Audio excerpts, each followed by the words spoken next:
ఆశ్చర్యకరుడైన యేసుక్రీస్తు ప్రశస్త నామములో ఇక్కడ కూడి ఉన్న దేవుని బిడ్డలైన మీకందరికీ, అలాగే విశ్వాస వాక్కు అని ఆధ్యాత్మికమైన కార్యక్రమాన్ని వీక్షించుచున్నటువంటి శ్రోతలైన మీకు అందరికీ కూడా హృదయపూర్వకమైన ప్రేమ వందనాలు. ఎలా ఉన్నారు? బాగున్నారా? ఎండలు విపరీతంగా కాస్తూ ఉన్నాయి. మరి ఎటువంటి వారైనా సరే ఈ ఎండకి భయపడవలసిన పరిస్థితులు ఏర్పడుతూ ఉన్నాయి. శరీరములో వయసు రీత్యా జరిగే వయసును బట్టి అనేకమైన మార్పులు ఈ కలగడాన్ని బట్టి దేవుని బిడ్డలారా మరి కొంచెం బలహీనం అవ్వాల్సిన పరిస్థితి అవుతుంది. కాబట్టి నేను కోరేది ఏంటంటే, ఎండలు ఉన్నాయి కాబట్టి మీరు ప్రయాణాలు తగ్గించుకుంటే మంచిదని ప్రేమపూర్వకంగా మీకు విన్నవించుకుంటూ ఉన్నాను.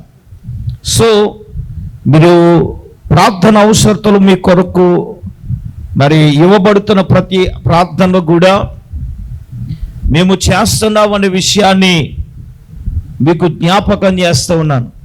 ఇకేమీ ఆలస్యం చేయకుండా డైరెక్ట్గా దేవుని వాక్య ధ్యానంలోనికి వెళదాం. అటు ఇటు తిరగకుండా మీ బైబిల్ చేత పట్టుకుని శ్రద్ధగా కూర్చుని దేవుని మాటలు వినాలని ప్రభు పేరట మీ అందరికీ కూడా నేను మనవి చేస్తూ ఉన్నాను.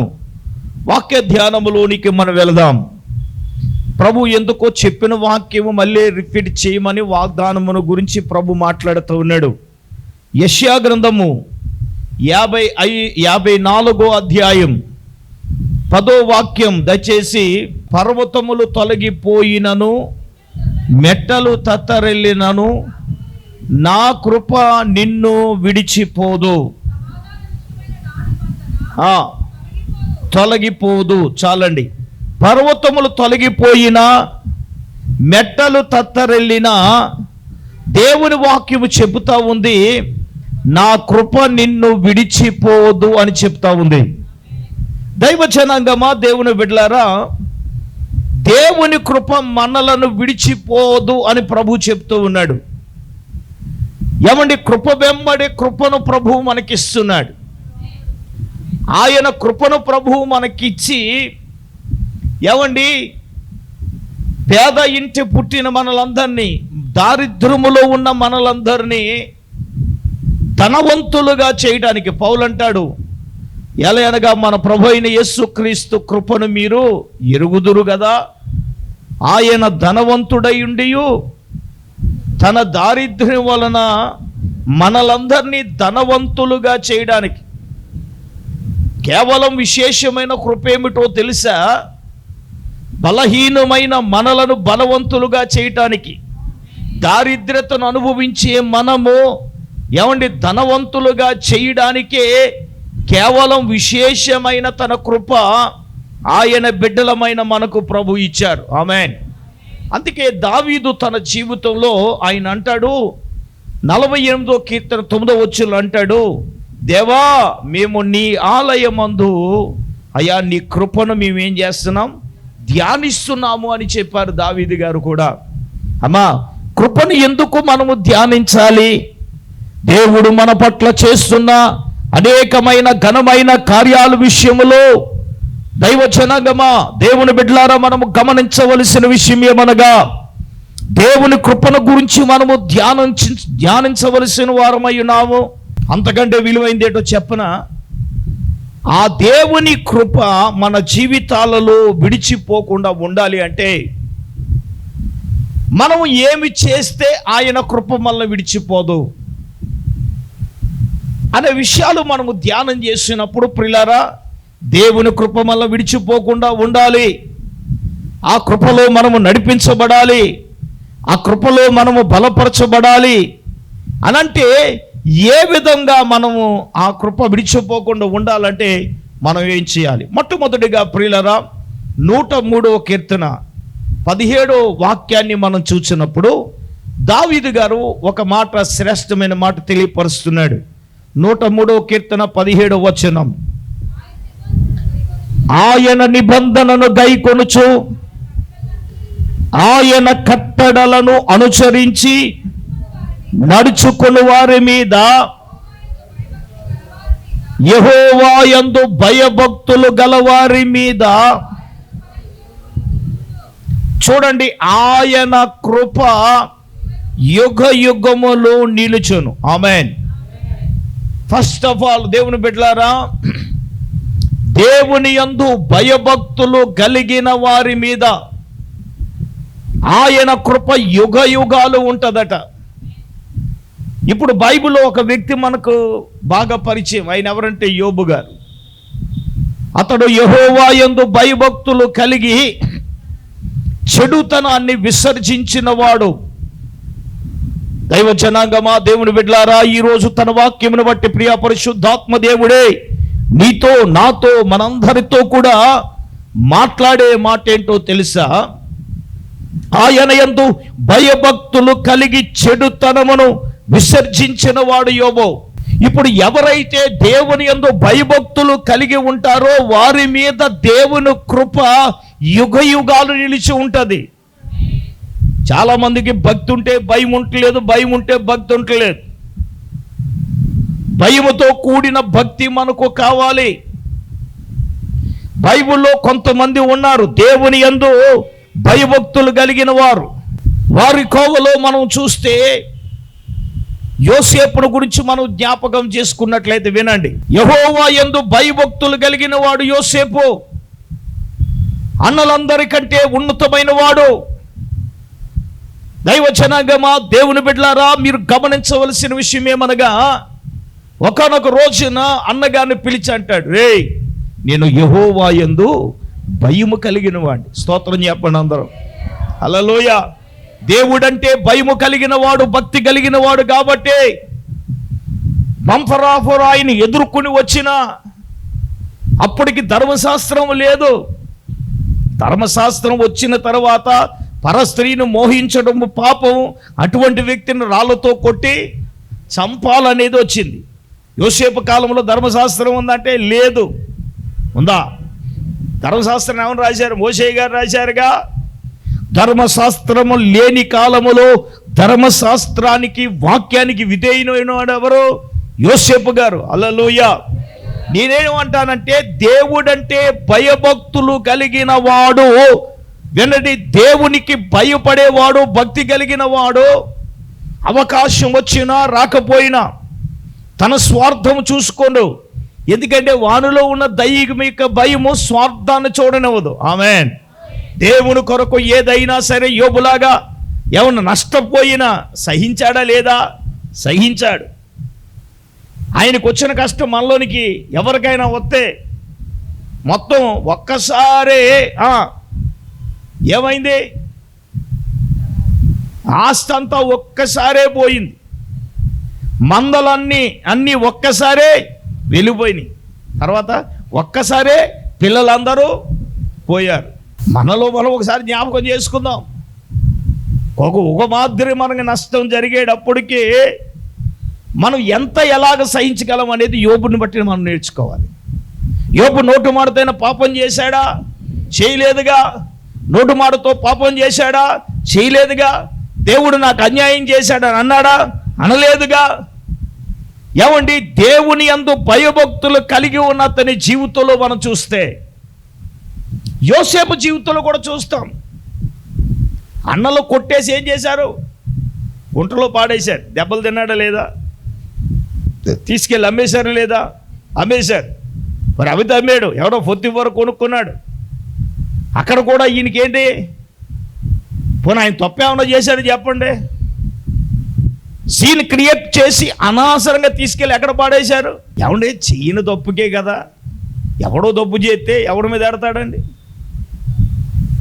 అవునా కదా? యోసేపు ఏం తప్పు చేశాడు? చేయలేదుగా. ఆవిడ బలవంతం చేస్తే పాపమును విడిచి పారిపోవడం ఆయన చేసింది తప్ప, దానికి దూరంగా ఉండడం తప్ప. గమనించండి దేవుని బిడ్డలారా, ఈరోజు చాలా మందికి అర్థం కావట్లా.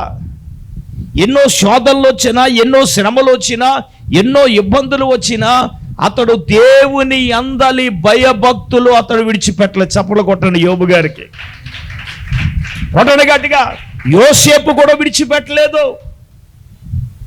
చెరసాలలో వెళ్ళిన అతనికి దేవుడు ఏం చూపించాడు? కృప చూపించాడు. ఏంటి ఆ కృప? ఖైదీగా ఉన్న అతన్ని తీసుకుని వెళ్ళి రాజు తర్వాత రాజు స్థానంలో దేవుడే పెట్టించాడు. చప్పట్లు కొట్టండి. నేనంటాను, భయభక్తులు కలిగిన వారు మన జీవితంలో యోసేపులాగా ఇప్పుడు కొంచెం కాలం శ్రమలు అనుభవించవచ్చు, కష్టాలు అనుభవించవచ్చు, బాధలు అనుభవించవచ్చు, ఇరుకులు అనుభవించవచ్చు.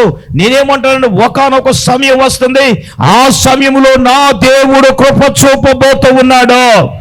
మీ కుటుంబం పట్ల కృప చూపబోతున్నాడు. మీ బిడ్డల పట్ల దేవుడు కృప చూపబోతున్నాడు. మన పరిచర్య పట్ల దేవుడు కృప చూపబోతూ ఉన్నాడు. నీ పట్ల దేవుడు ఏం చూపబోతున్నాడు? ఆయన కృప చూపబోతున్నాడు. ఆమేన్. కృప చూపించాడు కాబట్టి సింహాసనం తర్వాత కూర్చోబెట్టి ఇశ్రాయేలీల తన జనాంగం అంతా కూడా పోషించటకు కారణమైన వాడు ఎవరు తెలుసా? యోసేపే కదా.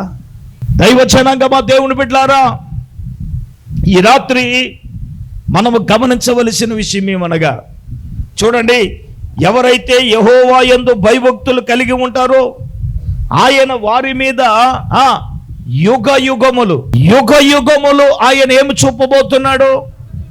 కృప చూపుతున్నాడు. కృప నిలుస్తుంది మన మీద. ఇప్పుడు ఆయన నా కృప నిన్ను విడిచిపోదు అన్నాడు అండి. ఆయన కృప మళ్ళీ విడిచిపోకూడదు అంటే మనం ఏం చేయాలి? ఆయన యందు భయముతో కూడిన భక్తి కావాలి. అసలు ఏం కావాలి చెప్పండి? భయముతో కూడిన భక్తి కావాలి. దేవుని యందు భయభక్తులు కలిగి ఉండాలి. అలాగా కలిగి ఉంటేనే కదా దైవ జనాంగమా, దేవుని బిడ్డలారా, పరిశుద్ధాత్మ దేవుడే ఈ యొక్క సమయంలో తన వాక్యమును బట్టి నీతో నాతో మనతో మాట్లాడుతున్నాడు. ఆమేన్. మొట్టమొదటిగా. రెండవదిగా దేవుని బిడ్డలారా, మనం చూసినప్పుడు ఆయన కృప మనలో నిలిచి ఉండాలని చూద్దాం. ద్వితీయోపదేశకాండం 7వ అధ్యాయం 9వ వాక్యాన్ని చదువుదాం. తన్ను ప్రేమించి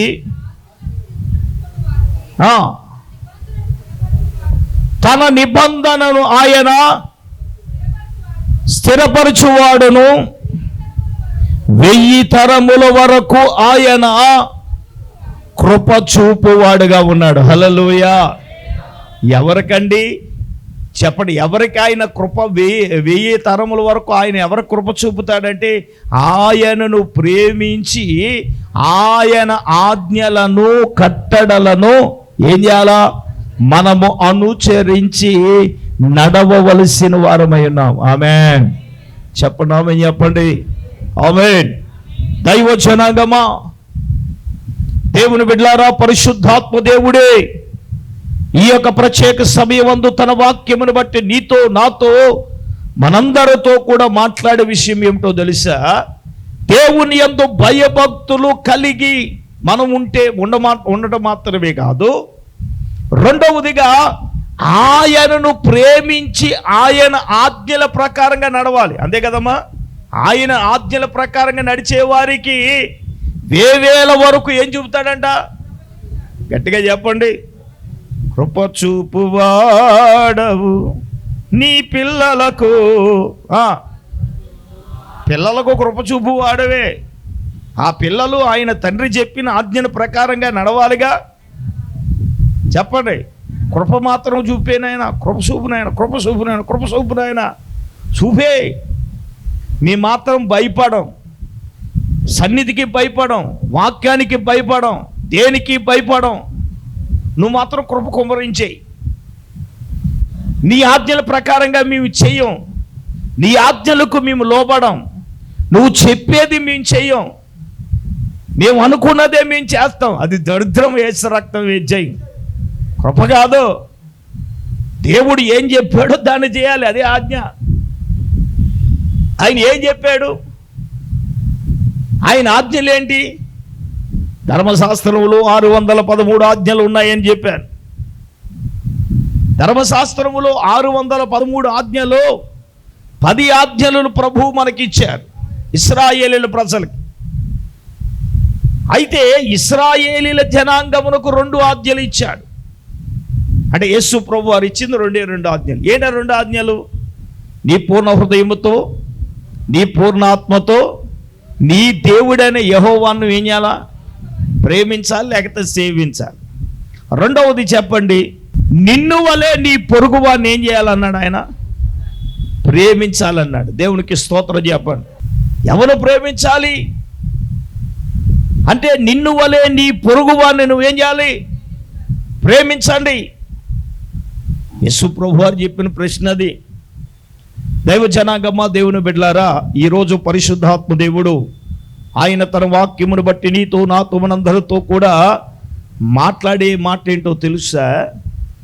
ఇప్పుడు ఆజ్ఞలలో ఒక ఆజ్ఞ ఏమిటంటే, క్రైస్తవునికి సహజంగా రక్షించబడి బాప్తీసం తీసుకున్న ప్రతి ఒక్క వ్యక్తి ఏంటి తెలుసా? విశ్రాంతి దినమును పరిశుద్ధంగా ఆచరించాలంటే అర్థం ఏమిటి?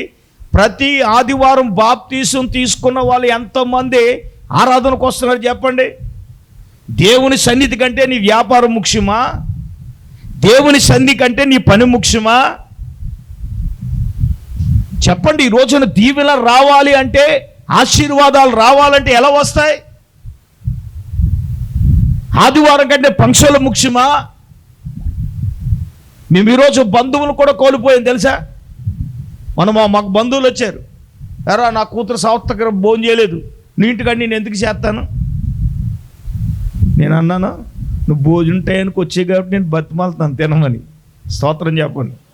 లేకపోతే ఆడేమంటాడు, రేపు భోజనం టైంకి వెళ్ళండిరా, ఆడ కనీసం కొంచెం ముద్దు కూడా ఏమో తులసి అట్టాడంట్రా, ఏసు రక్త విజయం అని భావన బట్టి బతిమాలుతున్నాను అన్ని. ఒరే దానికి దీనికి లింక్ ఏంటి? ఏసు రక్త విజయం.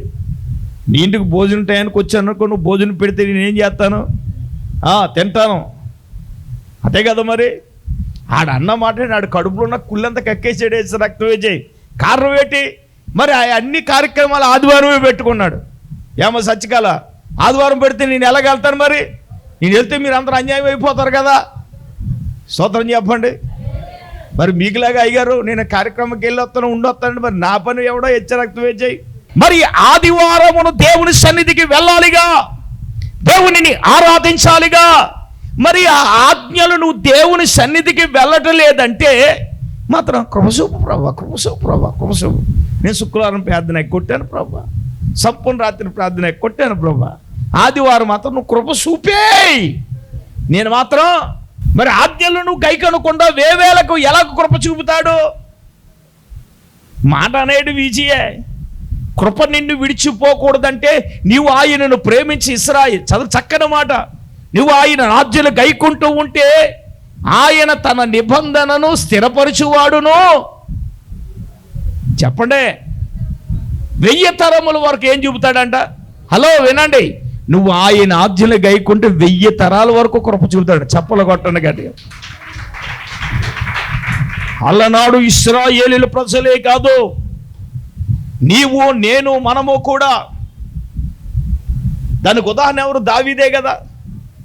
మొదటి సమూయేలు గ్రంథం 15వ అధ్యాయం 4వ వచనంలో మనం చూస్తే, ఇత్తియుడైన ఉరియా విషయములో తప్ప దావీదు తన జీవిత దినములన్నిట యెహోవా దృష్టికి యథార్థంగా నడిచాడట. యెహోవా దృష్టికి యథార్థంగా నడుచుకొనుచు,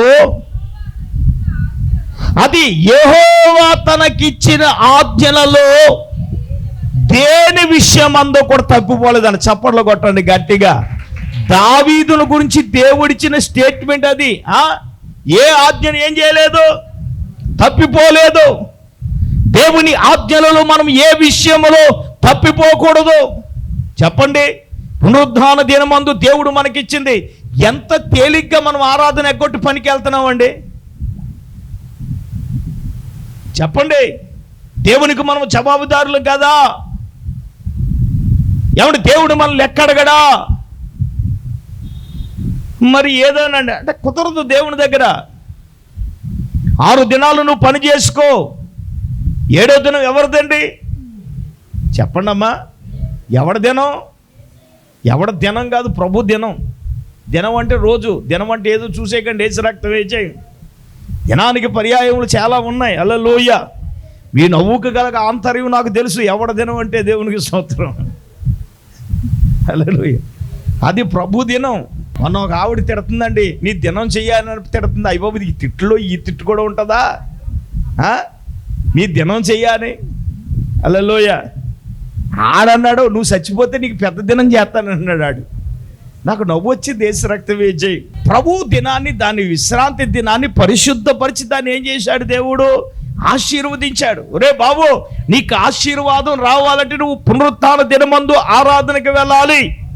నీ పాపముల నుంచి నువ్వు పరిశుద్ధపరచబడాలంటే దేవుని దగ్గరికి వెళ్ళయ్యా, నేను ఈ వారం అంతా తిరిగాను ప్రభువా, నా అపరాధ దోషములు క్షమించిన ఆయన అని ప్రభువు దగ్గర పశ్చాత్తాపముతో ప్రభువు దగ్గర అడిగితే, దేవుని బిడ్డలారా, దేవుడే ఎవరిని మన పాపముల అపరాధములను పరిశుద్ధపరిచి ఆయన బిడ్డలుగా దేవుడు తన వాక్యమును బట్టి మనతో మాట్లాడదండి. నీవు విశ్రాంతి దినాన ఆజ్ఞను నువ్వు పాటిస్తే చాలు, ఆయన విడువక నీ ఎడలు ఏం చూపుతాడు? కృప చూపుతాడు. కృప వెంబడి కృపను దేవుడు నీకు చూపుతాడు. చెప్పండి, ఆమేన్ చెప్పండి. హల్లెలూయా. దైవ జనాంగమా, దేవుని బిడ్డలారా, ఈ రోజున మనము గమనించవలసిన విషయం అదే. దాని నుంచి మనం ఎవరు దూరంగా వెళ్ళగలరు? దేవుడి ఆజ్ఞలను ప్రేమించేవాడు, దేవుని ఆజ్ఞలను గైకున్న వాడే కదా దేవుడు కృప చూపేది. అదే కదండి. ఈరోజు కృప కావాలంటే ఆజ్ఞలు చాలా ఉన్నాయి, ఇంకా చాలా విషయాలు చెప్పాలి. కాబట్టి ఒకటి, దేవుని యందు భయభక్తులు కలిగి ఉంటే. రెండు, దేవుని ఆజ్ఞలను మనము అనుసరిస్తే. మూడవదిగా మనం చూద్దాం.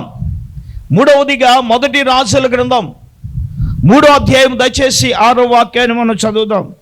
చూడండి, నీ దృష్టికి అనుకూలముగాను సత్యమును నీతిని అనుసరించి గనుక దేవునికి స్తోత్రం చెప్పండి. అందరూ గట్టిగా గట్టిగా చెప్పండి. మూడవదిగా, దావీదు దేవుని దృష్టికి అనుకూలంగా సత్యమును నీతిని అనుసరించి యథార్థమైన మనస్సు గలవాడై ప్రవర్తించాడు. కాబట్టి అతను కుమారుని కూర్చోబెట్టి అతని యందు ఏం చూపించాడండి? కృప చూపాడు. ఆమేన్. మూడవదిగా, దేవుని బిడ్డలారా, దేవుని దృష్టికి మనం ఎలాగుండాలి అంటే అనుకూలంగా బ్రతకాలి. ఈరోజు మనుషులకు భక్తి అంటే వాళ్ళకు అనుకూలంగానే బతుకుతున్నారు. ప్రార్థనలకు అనుకూలం అయితే చేస్తారు, గుడికి కూడా వాళ్ళు అనుకూలం అయితేనే వస్తారు, లేకపోతే అనుకూలత రాకపోతే రారు. అవునండి, వాళ్ళు అనుకూలంగా, బోధలు కూడా అనుకూలంగా ఉండాలి. చిచ్చి అలాగే ఉండదు. ఎండగట్టేయడం వేసి రక్తం వేచేయి. ఎందుకంటే దేవునికి అనుకూలంగా, నేను ఒక వాక్యం చూసాం, ప్రభువుని సంతోషపెట్టే విధంగా బోధ చేయాలి కానీ మనుషులను సంతోషపెట్టేటట్టుగా బోధ చెయ్యకూడదు. ఆమేన్. నిజంగా బోధ ద్వారా దేవుడు మనతో మాట్లాడితే, నువ్వు దేవుని సన్నిధికి రాకపోతే ఎవడికి నష్టం? ఎన్నో మేలులు చేశాడు, దేవుడే చేశాడుగా. దేవుడు చేస్తే నువ్వు దేవుని సన్నిధిని నువ్వు విడిచిపెట్టేసి, దేవుని సన్నిధి మానేసి నువ్వు దేవుని సన్నిధికి రాకపోతే ఏంటి పెద్ద ఉపకారం? ఎవరిని ఉద్ధరించినట్లు? హలో, ఎన్నో మేలులు దేవుడు చేశాడు, నీ పక్షంగా ఎన్నో కార్యాలు చేశాడు. ఈరోజు దేవుడు చేశాడు కాబట్టి, దేవుడు కృప చూపాడు కాబట్టి ఈ రోజున నీ పక్షంగా దేవుడు ఉన్నాడు. ఆమేన్. ఎప్పుడు దానిని మర్చిపోకూడదు. మనం ఈరోజు సన్నిధికి మనం రాకుండా ఈ రోజున ఏంటి? మన జీవితాలు మార్చుకోలేమా? మన నడవడికి మార్చుకోలేమా? మన ప్రవర్తన మార్చుకోలేమా? దేవుడు చెప్పుతున్నా కూడా మార్చుకోకపోతే ఇంకేంటి? అంటే ఎంతకాలం నీకు అనుకూలంగా బ్రతుకుతావు? అనుకూలంగా యాసాలేస్తావు? హలో, నీకు అనుకూలంగా నువ్వు బ్రతకడం కాదు, దావీదు అనేవాడే దేవునికి అనుకూలంగా బ్రతికాడు. ఆమేన్. చెప్పండి, ఆమేన్ చెప్పండి. ఉదాహరణ దావీదే. ఈరోజు నుంచి చెప్పండి, ప్రతిదీ కూడా నీకు అనుకూలంగానే. హలో, మనకు అనుకూలంగా కాదు సార్, దేవునికి అనుకూలంగా బ్రతుకుదాం, దేవునికి అనుకూలంగా భక్తి చేద్దాం, దేవునికి అనుకూలంగా మనం ఏం చేద్దాం, జీవిద్దాం. దేవునికి అనుకూలంగా బ్రతకడం, దేవునికి అనుకూలంగా జీవించడం, అది చాలా ప్రాముఖ్యమైనది. ఇంతవరకు నీకు అనుకూలంగా బ్రతికావు, ప్రభుతో ఒక తీర్మానం చేయి, అయ్యా నువ్వు కృప చూపాలంటే. నిజంగా చెప్తున్నా, దావీదు దేవునికి అనుకూలంగా బ్రతికాడు, తన కుమారునికి ఏం చూపించాడో కృప చూపించాడు. ఎవరికి చూపించాడు చెప్పండి రా తల్లులారా. నువ్వు అనుకూలంగా దేవునికి బ్రతికితే నీ బిడ్డలకి దేవుడు ఏం చూపుతాడు? అదే, నువ్వు దారి చూపించాలని, దారి నీ పిల్లలకి దారి చూపించాలంటే నువ్వేం చేయాలా? దేవునికి అనుకూలంగా దావీదు బతికాడు కాబట్టి సింహాసనం మీద కూర్చోబెట్టి అతని కుమారుని మీద మామూలు కృప కాదు, మహాకృప చూపించాడు. ఏం చూపించాడు చూడండి, ఏం చూపించాడు? అతని యందు ఆయన మహాకృప చూపించాడు. ఇప్పుడు మనం దేవునికి ఎలాగ బ్రతకాలి? అనుకూలంగా బ్రతకాలి కదా. భక్తి దేవునికి అనుకూలంగా చేద్దామా? దేవుని సన్నిధిలో అనుకూలంగా దేవునికి ఉందామా? హలో, నువ్వు మనుషులకు అనుకూలంగా ఉన్నా లేకపోయినా పర్లేదు, దేవునికి అనుకూలంగాను తన సేవకుడికి అనుకూలంగా ఉండాలి. ఏ యవనస్తుడైతే ఉంటాడో, ఏ బిడ్డ అయితే ఉంటుందో, ఏ విశ్వాస అయితే ఉంటుందో, ఏ పెద్ద అయితే ఉంటాడో, పెద్దలు ఎవరైతే ఉంటారో వారి ఎడల నా దేవుడు కృప చూపువాడుగా ఉన్నాడు. ఆమేన్. ఎవరు బిడ్డలారా, దేవునికి అనుకూలంగా బ్రతికితే దేవుడు మీ భవిష్యత్తులో ఏం చూపుతాడు? ఆయన కృప చూపిస్తాడు, ఉన్నతమైన స్థాయిలో దేవుడు పెడతాడు. గొప్ప విషయాలు మన జీవితంలో మనం చూడగలము, సక్సెస్ను మన జీవితంలో మనము సాధించగలము. అది కావాలంటే దేవుని ఎడల కృప చూపడం. ఇంకా అంతకన్నా మనకేం కావాలి సార్? నేనంటాను, ఈ రోజున ఆస్తిపాస్తులు అవసరంలే. మనకైతే బతుకున్న బ్రతకడానికి కావాలంటే ఏం చేస్తాం? ఇప్పుడు ఉన్నాయని చేసినోడే మన అమ్మాయిని ఇచ్చిన తర్వాత ఈ ఆత్తుకొప్పరలా కరిగిపోతే మనం ఏం చేస్తాం చెప్పండి? మీరు అలా మరి చూడొద్దండి. చూడవలసింది నీ అల్లుడు మంచోడా కాదా, ఆడ కష్టపడి పోషిస్తాడా లేదా, ఆడ గుడ్ క్యారెక్టర్ ఉందా లేదా. నేనేమంటాను, మంచి క్యారెక్టర్ మంచి వ్యక్తిత్వం ఉన్నవాడు ఎలాగైనా పోషిస్తాడు. ఆమేన్. అవును, ఎన్ని ఉంటే ఏంటి, భార్యని ప్రేమించే మనసు లేనోడికి ఇచ్చి చేస్తే సుఖమేంటి సార్? ఆడికి తల్లి అంటే గౌరవం ఉండదు, ఆడికి భార్య అంటే అంతకన్నా గౌరవం ఉండదు. నేనేమంటానంటే అన్ని దేవునికి అనుకూలంగా పెట్టేద్దాం. ఆమేన్. చెప్పండి గట్టిగా హల్లెలూయా. ఇవాళ పొద్దున్న మా రామర మేస్టర్ వచ్చాడు ఇందాక మధ్యాహ్నం. యారా కొడుకు పెళ్లి చేయవా అన్నాడు. అప్పుడు నేను అడిగాను, మీ ఓడు మా ఓడు సేమ్ ఏజ్ కదని మీరు చేశారండి. అదే ప్రయత్నాల్లో ఉన్నానన్న. నేను కూడా ప్రయత్నాల్లో ఉన్నానన్న. దేవునికి స్తోత్రం. చెప్పండి, మరి ఆయన ప్రయత్నాల్లో ఉన్నాడు, నేను చేయాలంట. మరి నేను ప్రయత్నాల్లో ఉన్నాను కదండి. అప్పుడు నేను అన్నాను, ఆ టైం వస్తే అన్నీ అయిపోతాయని దేవునికి స్తోత్రం. ఎంతకి ఆయన ఎందుకు చూశాడు తెలుసా? ఎరా సింగపూర్ మనిషిలో ఆ బ్యానర్ చూసి వచ్చేసాడు. దేవునికి స్తోత్రం. అప్పుడే పడుకుందాం అనుకున్నాను, యేసు రక్తం వేచి వచ్చి శాంతిసేవ కూర్చొని మాట్లాడాడు. దేవునికి స్తోత్రం. అప్పుడు నేను ఆయనకి చెప్పింది ఏంటో తెలుసా? సార్, మేము దేవుని నమ్ముకున్నాం,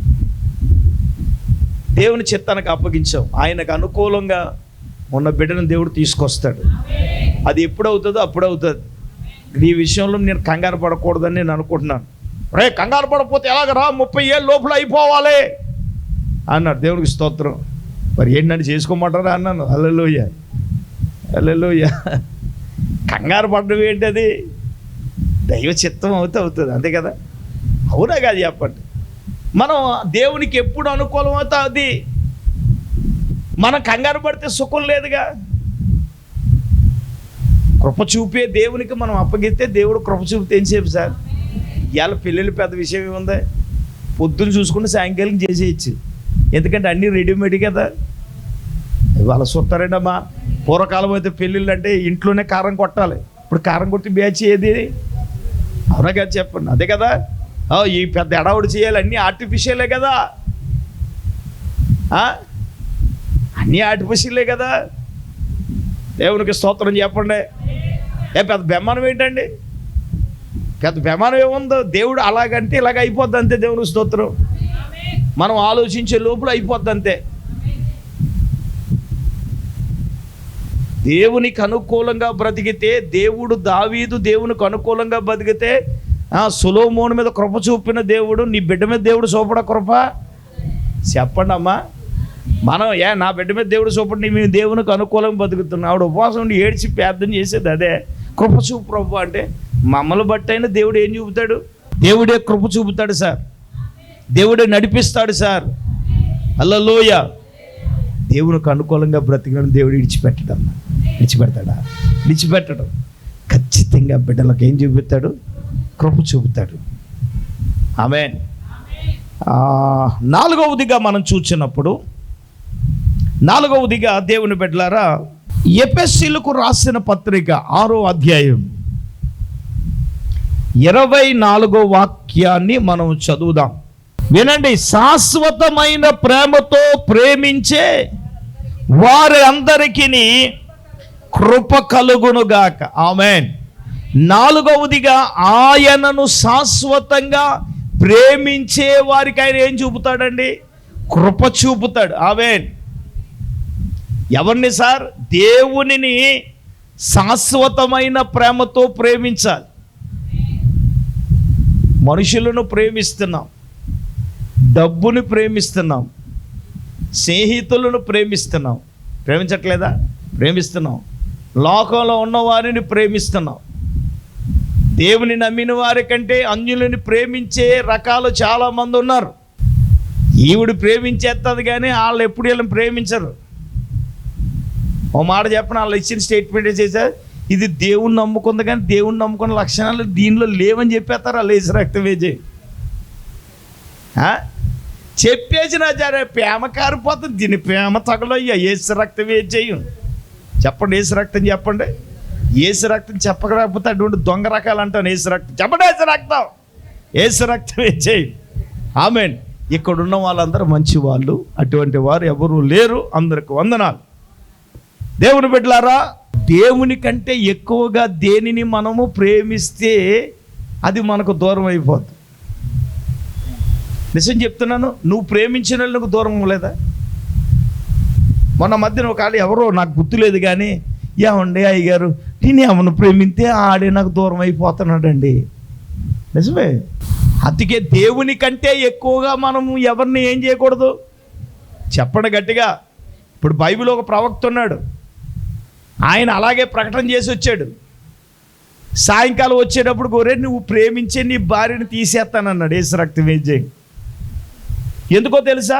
నువ్వు ఇశ్రాయేలీల మధ్యలో నువ్వు ఎలాగ ఉండాలి, ఒక సాక్ష్యార్థంగా నువ్వు ఉండాలంటే అలాగే ప్రభు అన్నాడు. ఎవరా ప్రవక్త తెలుసా? యెహెజ్కేలు ప్రవక్త. ఎవరండి? యెహెజ్కేలు ప్రవక్త.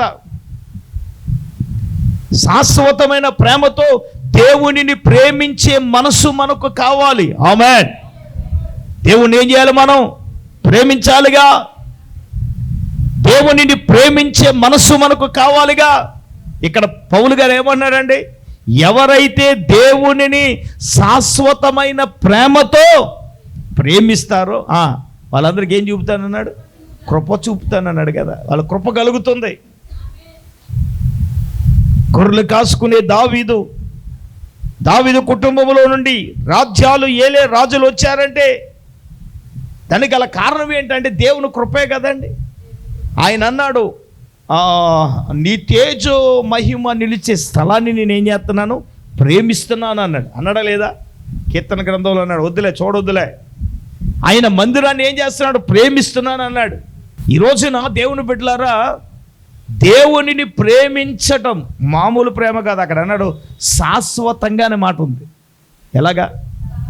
శాశ్వతంగా ప్రేమించేవాళ్ళు అంటే నీకు ఇష్టం వచ్చినప్పుడు ప్రేమించేసి, నీకు ఇష్టం లేనప్పుడు దేవుని దూషించేసి, నీకు ఏదైనా మేలు చేసాడనుకో, ఉపకారం చేసాడనుకో, నల్ల కోటు పెట్టిన కోసేసి, పెద్ద కోట పెట్టేసి, భోజనాలు పెట్టేసి, బట్టలు పెట్టేసి, స్తోత్రం హల్లెలూయా. మరి ఏదైనా కీడు జరిగిందంటే దేవుడు నాకేం చేశాడే? నేను దేవునికి అన్నీ చేశాను. మందిరం తుడిచాను, బలారాధనకు భోజనాలు పెట్టాను. ఏదైనా ఎవరైనా అంటే ముందే ఉండి నేనే కానుకిచ్చాను? ఏయ్, దేవుడు నాకేం చేశాడే నువ్వు చెప్పు అని అంటే అదేం చెప్తుంది? రక్తం నీ కేకలగా తెలిసిపోయి, అసలు నువ్వు ఎవరికి చేసావు? ఆవిడికి చేసావా? ఎవరికి చేసావు నువ్వు? చెప్పండమ్మా. నువ్వు దేవునికి చేసి దాని మీద నోరిచ్చికి పడిపోతే అదేం చెప్తుంది? అంటే ఇప్పుడు నువ్వు దేవుని ప్రేమించే వ్యక్తి మనం ఎలాగ అనగలవు సార్? దేవుని వల్ల నష్టం కలిగినా ఏం కలిగినా యోబు నోరు మూసుకుని ఉన్నాడా లేదా? దేవుడు నాకు అన్యాయం చేశాడని అన్నాడా? అనలేదుగా. దేవుణ్ణి ప్రేమించేవారు అనలేరు కదా. నువ్వు ఎంతగా ప్రేమిస్తున్నావు అనేది నీ మాటలతో కాదు, నీ క్రియలలో నువ్వు చూపించాలి. అంతే కదండి. నేను దేవుని ప్రేమింతానని చెప్పి డబ్బా కవులు చెప్పడం కాదు. క్రియల ద్వారా మన ప్రేమను ఏం చేయాలా? దేవుని ఎలా ప్రేమిస్తున్నావో దేవుడు అదే చూస్తాడండి. నువ్వు దేవుని ప్రేమిస్తున్నావా లేదనేది నా దేవుడు చూస్తాడు. ఖచ్చితంగా ఒకనొక రోజున దేవుడు కృప చూపబోతున్నాడు. ఆమేన్. ఎస్, నిజంగా సీమోను పేతురు అదే అంటాడు. సీమోను పేతురు, నువ్వు నన్ను ప్రేమిస్తున్నావా అని అడిగాడు. ఆయన అన్నాడు, ఏమయ్యా నిన్ను ప్రేమిస్తున్నాను నీకు తెలీదా అంటే ఆయన ఏమన్నాడు? ఇదిగో నా గొర్రెలు కాయము అని ఒకసారి అన్నాడు. ఇంకోసారి ఏమన్నాడు? నా గొర్రెలను మేపుము అన్నాడు. ఎందుకన్నాడు సార్ అంటే ముందుగానే చెప్పాడు, పేతురు ఈ బండ మీద నా సంఘాన్ని నువ్వు కడతావు, నువ్వు పాతాల ద్వారంలో దాని ఎదుట నిలవనేరవ సంఘాన్ని కడతావని ముందు ఎవరు చెప్పాడు ఆయన? మరి ఎందుకయ్యా ఆ మాట అన్నాడు అంటే దానిని మర్చిపోయి ఈయన గురువు గారు మళ్ళీ వల్లటికి వెళ్ళిపోయి ఏం చేశాడు చెప్పండి? వల్లేశాడా లేదా? తన తక్షణ కర్తవ్యాన్ని నిజంగా నువ్వు నన్ను ప్రేమించే వ్యక్తివైతే రే నువ్వు ఆ వల్ల ఎందుకు వేస్తావురా అని దాని అర్థం అది. నా గొర్రెలను మేపు, నా గొర్రెలు కాయము, నా గొర్రెలను మేపు అని నువ్వు నన్ను ప్రేమించుచున్నావు అనే ప్రశ్న యేసయ్య ఎవరిని అడిగాడండి? సీమోను పేతునే కాదు, అలనాడు ఇక్కడ కూడి ఉన్న మనల్ని కూడా దేవుడు అడుగుతున్నాడు కదా. నువ్వు దేవునిని ప్రేమించగలిగే మనసు నీకుందా? ప్రేమిస్తే దేవుడు ఖచ్చితంగా కృప చూపుతాడు. నాలుగవది, ఐదవదిగా మనం చూసినప్పుడు మరి దావీదు గారు చెప్తారు 32వ కీర్తన 10వ వచనం చదువుదాం. ఇదెన్నోది? ఐదవదిగా యెహోవా యందు నమ్మిక ఉంచిన వానిని ఏం ఆవరిస్తుంది? దేవుడు అంటే మనకేం ఉండాలి? నమ్మిక ఉండాలి. ఆమేన్. ఇప్పుడు అబ్రహాం ఉన్నాడు, నిరీక్షణకు ఆధారము లేనప్పుడు అతడు ఏం కలిగి? నిరీక్షణ కలిగి నమ్మాడు. ఏమండి అతని నిరీక్షణ ఏంటో చెప్పనా? అతని నమ్మిక ఏంటో చెప్పనా? అప్పటికి శారా గర్భం ఏమైందో మృతతుల్యమైపోయింది, స్త్రీ ధర్మం ఏమైపోయిందో నిలిచిపోయింది. నిజంగా ప్రియులారా, ఆమెకి పిల్లలు పుట్టడం అసాధ్యం. ఎవరికి? శారమ్మ గారికి.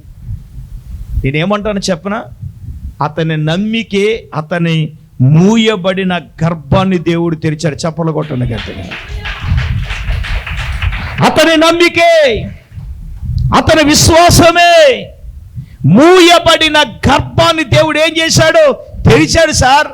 మనము దేవుని యందు నమ్మిక ఉంచినప్పుడు దేవుడు ఎందుకు చేయడు సార్? అతని నమ్మిక మనకు ఉండాలిగా. కొంత ఆలస్యం అవుతుందమ్మా, నమ్మేమనుకో చేసే వరకు ఉండాలా, అంతే కదా. మరి నమ్మిక అంటే ఏంటి? చేసే వరకు ఎదురు చూడాలి. అబ్రహాముతో 75 సంవత్సరాలు దేవుడు చెప్పాడు అంటే 100వ సంవత్సరం వచ్చింది అంటే ఎన్ని సంవత్సరాలు? 25 సంవత్సరాలు ఎదురు చూశాడు అబ్రహాం. అబ్రహాముకు అంత ఓపుకుందా? తులసి నీకు ఉందా? ఏమా ఉందా? మరి ఆయన 25 సంవత్సరాలు ఎదురు చూసి నమ్మిక ఉంచిన వాని జీవితంలో అద్భుతం చేసిన దేవుడు నీ జీవితంలో చేయడా? ఒక్కొక్కసారి నమ్మికుంటే వెంటనే జరిగిపోతాయి, ఒక్కొక్కసారి ఏమవుతుంది?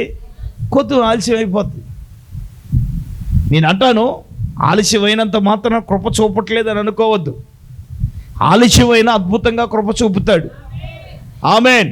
నువ్వు ఊహించిన దానికంటే, అడిగిన దానికంటే దేవుడు ఏం చేస్తాడండి? అత్యధికంగా దేవుడు చేస్తాడు. ఆమేన్. మనం నమ్మిక ఉంచేవనే ఇంకో మాట చెప్పనా? వాళ్ళ మాటలు వీళ్ళ మాటలు అసలు పట్టించుకోవాల్సిన అవసరం లేదు. అవును, అవునండి, ఖచ్చితంగా. ఎందుకో చెప్పనా? ఇప్పుడు యాయిరు తీసుకొస్తాడు ఎవరిని? యేసు ప్రభు అని. ఎందుకు? తన కుమార్తెకి ప్రార్థన చేస్తే బాగుపడదు. ఆయన రావడం లేసైంది. ఈ లోపల యాయిరు ఇంటి దగ్గర నుంచి కొంతమంది మనుషులు వచ్చారు. మనుషులు వచ్చి ఏమంటున్నారండి? ఏమయ్యా, ఎందుకు బోధకు నువ్వు తొందర పెడుతున్నావు? నీ కుమార్తె ఎప్పుడో చచ్చిపోయిందంటే యేసు ప్రభు ఏం చెప్పాడు అంటే, నువ్వు మనుషుల మాటలు లక్ష్య పెట్టద్దు, 2 భయపడద్దు, 3 నమ్మిక మాత్రం ఉంచమని ముచ్చటగా 3 మాటలు చెప్పాడు. నేను ఒక మాట చెప్పనా? మనకు మనుషుల మాటలే లక్ష్యం కానీ దేవుని మాట లక్ష్యం లేదు మనకి. అది చేయలేదు, ఇది చేయలేదు, ఇది చేయలేదు, అది చేయలేదు. వాళ్ళకి ఎందుకంటే వేసి రక్తం వేసి నీ కొంపలో గొడవలు వాళ్ళకి ఎందుకంట? నువ్వు అడగాలి. ఆమేన్. నీ నమ్ముకున్న దేవుడు, మనం నమ్ముకున్న దేవుడు కూడా వాళ్ళకి ఎందుకంట? వాళ్ళ దేవుడికి మనం అన్నాం అనుకోండి, మనం అంటే ఊరుకుంటారా? మరి ఊరుకోరు. మళ్ళీ ఎందుకు అనాలా? మనం నమ్ముకున్న దేవుడు ఎప్పుడో చేస్తాడు, అప్పులు ఎప్పుడో తీరుతాయి, ఇల్లు ఎప్పుడో కడతాము, ఏమంటే వ్యాపారం ఎప్పుడో ఎత్తాడు, ఇవన్నీ ఎప్పుడో చేస్తాడు. గొడవ ఎందుకు? నమ్మిక ఉంచిన వారి పట్ల దేవుడు చేస్తాడు. మరి 25 సంవత్సరాల అబ్రాహాము ఎదురు చూసినప్పుడు ఇతని విశ్వాసం చెక్క చెదరలేదు, ఇతని నమ్మకం చెక్క చెదిరిందా? చెక్కి చెదరలేదు. మార్తమ్మ లాంటిదో, మార్తమ్మా నమ్మికనే నువ్వు దేవుని మహిమను చూస్తూ ఉన్నప్పుడు, నమ్మిక ఉంచినప్పుడు ఎందుకు చూడడం భయం? నేను నమ్ముతున్నాను దేవుడు మన పరిచర్య పట్ల దేవుడు చేస్తాడని, 1000 ఆత్మలు 50 మంది యవనస్తులు దేవుడు ఇస్తాడని, దేవుడు ఉన్నతంగా దేవుడు చేయబోతున్నాడని నమ్ముతున్నాను, విశ్వసిస్తున్నాను. ఆ వాగ్దానం దేవుడు నీ పట్ల నెరవేర్చాలంటే మనం ఏం చేద్దాం చెప్పండి? ఆడి మాటలు ఈడి మాటలు నమ్మకుండా దేవుని మాటలు మాత్రమే నమ్మికుందాం. దేవుడు అటువంటి అద్భుత కార్యాలు మన పట్ల దేవుడు చేస్తాడు. ఆమేన్. 6వదిగా మనం చూద్దాం. 6వదిగా దైవ జనాంగమా, దేవుని బిడ్డలారా, పేతురు రాసిన మొదటి పత్రిక 5వ అధ్యాయం, దయచేసి 5వ వాక్యాన్ని మనం చదువుదాం. అలాగే యాకోబు రాసిన పత్రిక 4వ అధ్యాయం 6వ వచనం చదవండి. పేతురు రాసిన పత్రిక మొదటి పత్రిక 5:5. చిన్నపిల్లలారా, ఓకే,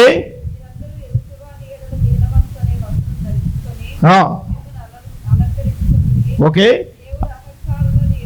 దేవుడు అహంకారులు ఎదిరించి దీనులకు కృప చూపేవాడు. ఆమేన్. అలాగే యాకోబు రాసిన పత్రిక 4:6 కూడా చదవమ్మా. యాకోబు 4:6. అహంకారులు ఎదిరించి దీనులకు కృప ఇస్తాడు. ఆమేన్. 6వదిగా ఎవరైతే దీనులుగా ఉంటారో, దీనత్వం కలిగి ఉంటారో, దీనులకు మాత్రమే దేవుడు ఏమిస్తాడు? కృపనిస్తాడు. దీనత్వం అంటే ఏంటి? తగ్గించుకోవటం. ఏముండాలా చెప్పండి? దీనత్వం ఉండాలా, తగ్గింపు ఉండాలా. విచిత్రం కాదు, గొప్పగా చెప్పను కానీ, నేను సేవ ప్రారంభం నుంచి నేను ఎలాగున్నానో ఇప్పుడు వరకు కూడా నేను అలాగే ఉన్నాను. ఆమేన్. ఇంకా ఒకప్పుడైతే కోప్పడే అయ్యపడేవాడు, కానీ ఇప్పుడు ఆ కోపం అది లేదు. ఈ రోజున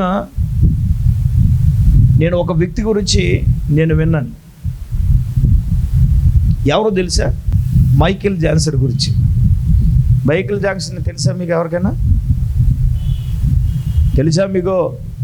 తెలుస్తాము అని చెప్పండి. ఏంటి ఏమి ఎరగనట్టుగా చూస్తున్నారు? ప్రపంచంలో అద్భుతమైన డ్యాన్సర్, అపర కోటీశ్వరుడు. అతడు నల్ల తోలును తెల్ల తోలుగా మార్చుకున్నాడు. ఏమండి, ఆయన గురించి విన్న చరిత్ర ఏంటో చెప్పనా? ఆయన హార్ట్ డొనేషన్ ఇచ్చిన వాడిని పోషిస్తున్నాడు, కిడ్నీలు డొనేషన్ ఇచ్చేవాడిని పోషిస్తున్నాడట.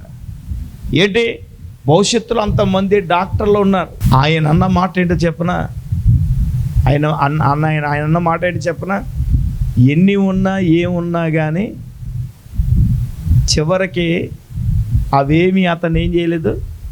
100 ఏళ్ళు బతుకుదాం అనుకున్న ఆయన 50 ఏళ్ళకే, సుమారు 50 ఏళ్ళకి ఏం చేశాడు? తను సాధించేశాడు. ఈరోజు డబ్బును గురించి మనం గర్వపడడానికి వీల్లేదు. ప్రభువు ఏం చూస్తాడు? నీ దీనత్వాన్ని చూస్తాడు.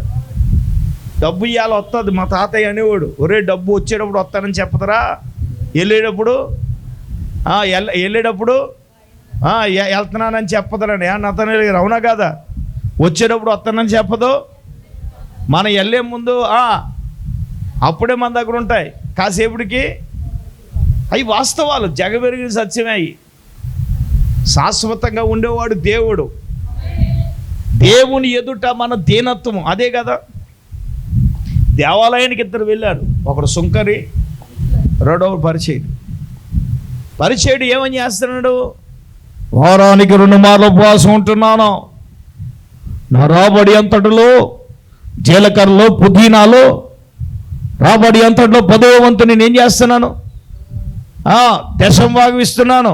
ఆయన జీలకర్ర పుదీనాలో రాబడి అంతట్లో నేను దశమ భాగం ఇస్తున్నానన్నాడు. మన మీద సూపరం. ఓకే, ఉపవాసం ఉంటున్నాడు, ఓకే, దశమ భాగం ఇస్తున్నాడు, ఓకే. కానీ అక్కడ ఉన్నది ఇంకొకటి ఏంటో చెప్పనా? ఇక్కడకు వచ్చిన సుంకర వలె ఉన్ననందుకు స్తోత్రం అని తనను తాను ఏం చేశాడు? హెచ్చించుకున్నాడు. దేవుడు దీనత్వాన్ని చూశాడు, వీడి దశమ భాగాన్ని చూడాల.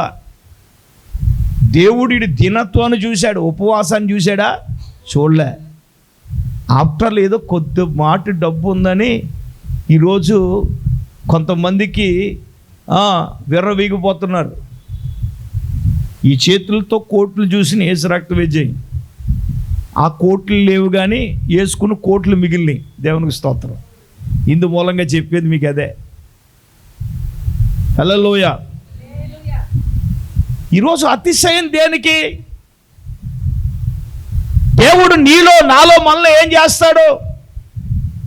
దీనత్వం చూస్తాడుగా. ఒక మాట అంటే, వాక్యం అంటే మనం తగ్గించుకోవాలిగా. చెప్తావు దేవుడు చేయకపోతే ఈ రోజున నీ జీవితంలో నా జీవితంలో దేవుడు చేశాడు కాబట్టి ఇలాగున్నాం కదండి. అట్లా లేదో కొద్దిపాటు నిజం అంటాను. ఆశీర్వాదం ఇచ్చినంత మాత్రాన కళ్ళు నెత్తికెక్కకూడదు. నువ్వు ఇంకా ఏమైపోవాలి? ఫెల్ డౌన్, తగ్గించుకోవాలి నువ్వు. దీనత్వం అదే కదా. అహంకారులను ఎదిరించి దీనులకు దేవుడు ఏమిస్తాడు? దేనికి అహంకారం? మన అహంకారం చూపడానికి మనం ఏమీ లేదు. కేవలం దేవుని ఎడల మనం దీనత్వం కలిగి మనం తగ్గించుకుని ఉండడమే అంత ప్రాముఖ్యం. అంతే. ఆమేన్. అలాగ మనం ముందుగాక. దేవుడు దీనులకు కృప చూపుతాడు. ఆయన మనలో గర్వాలు కానీ అతిశయాలు కానీ ఉండడానికి వీలేదు.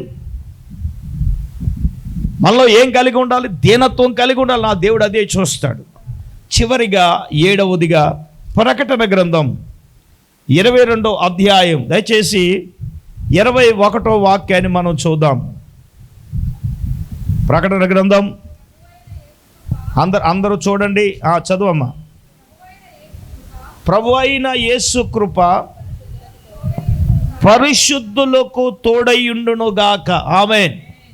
పరిశుద్ధంగా ఉండేవానికే దేవుని కృప తోడుగా ఉంటుంది.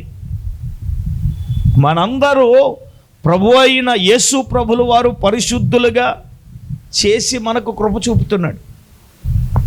నువ్వు పరిశుద్ధంగా ఉంటేనే దేవుని కృప నీకు కలుగుతుంది. అంతే కదా. పరిశుద్ధులుగా లేకపోతే, పరిశుద్ధత అనేది మనం కలిగి ఉండకపోతే ఈ రోజున మన జీవితాల్లో దేవుని కృప చూడగలవంటే వాక్యం చెప్తుందో నువ్వు చూడలేవు. పరిశుద్ధులకే దేవుని కృప అట. ఏమండి? 7వదిగా మనము పరిశుద్ధంగా ఉండాలి. పరిశుద్ధంగా ఉంటేనే, పరిశుద్ధులుగా ఉంటేనే దేవుడు కృప చూపుతాడు. పరిశుద్ధులందరికీ కృప తోడుగా ఉంది అంటే అర్థం ఏమిటి? దేవుని ఎదుట పరిశుద్ధులుగా జీవించాలిగా, పరిశుద్ధులుగా బ్రతకాలి కదా. దేవుడు అడిగేది అదేనండి. నువ్వు పరిశుద్ధంగా ఉన్నావా లేదా అదే కావాలి దేవుని ఎదుట. మాటల్లో పరిశుద్ధత, క్రియలలో పరిశుద్ధత, చూపులలో పరిశుద్ధత. అందుకే పేతురు అన్నాడు, 1 పేతురు 1వ అధ్యాయం 14-15 వచనాలు చూస్తే, నేను పరిశుద్ధుని కాబట్టి మీరును పరిశుద్ధులై ఉండండి. ఇందు నిమిత్తం చదవండి ఒకసారి. 1 పేతురు ఓకే.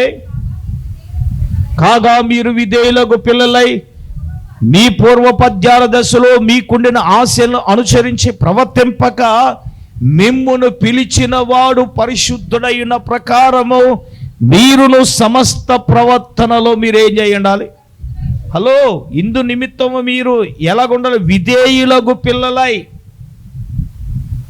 పూర్వపద్యాల దశలో మీకుండే ఆశలను ఏం చేసేయకూడదు? అనుసరించి మీరు ఏం చేయకూడదు?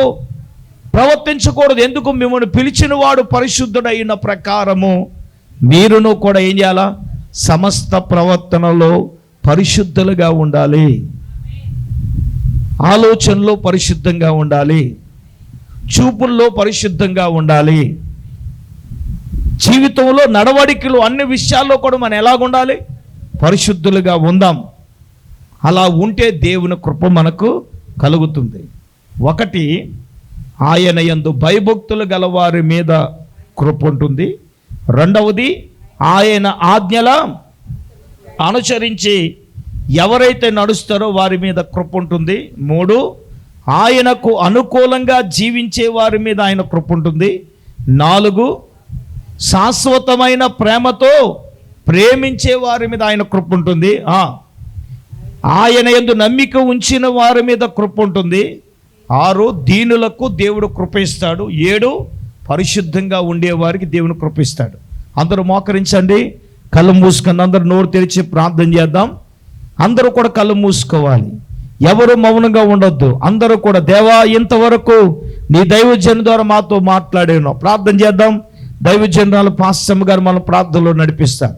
స్తోత్రం స్తోత్రం స్తోత్రం స్తోత్రం స్తోత్రం స్తోత్రం స్తోత్రం. పరిశుద్ధుడైన తండ్రి, మహోన్నతుడా, నీకు వందనాలు ప్రభా. అత్యున్నత సింహాసనంపై ఆసీనుడైన మా పరమ తండ్రి, నీకు వందనాలు ప్రభా. ఈ రాత్రికాల సమయంలో తండ్రి, నీ సేవకుని దాసుని అభిషేకించి ప్రభా, అయ్యా నాయనా నీకు స్తోత్రాలు తండ్రి. కృప గురించి 7 విషయాలు మీరు మాతో మాట్లాడారు తండ్రి, నీకు వందనాలు ప్రభా.